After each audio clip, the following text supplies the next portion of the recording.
Come on. Come on then.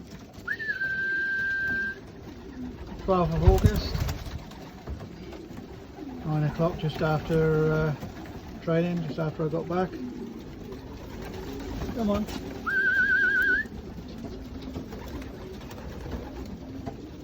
Young birds are buzzing. Come on then. Come on. Come on.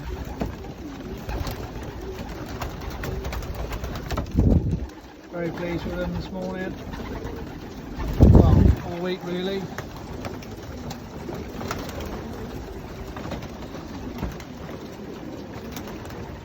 Absolutely buzzing they are. Picture of health.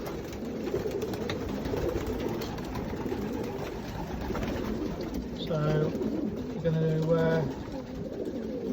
have a bit more feed in a bit, and then they're going to chill out in the aviary with baths.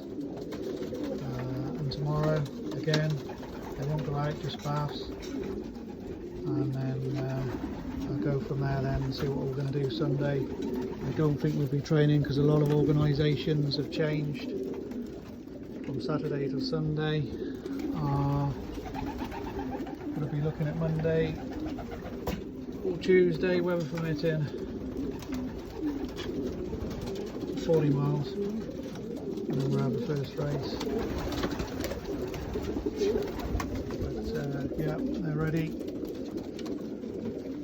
to rumble. All the best everyone, have a great day.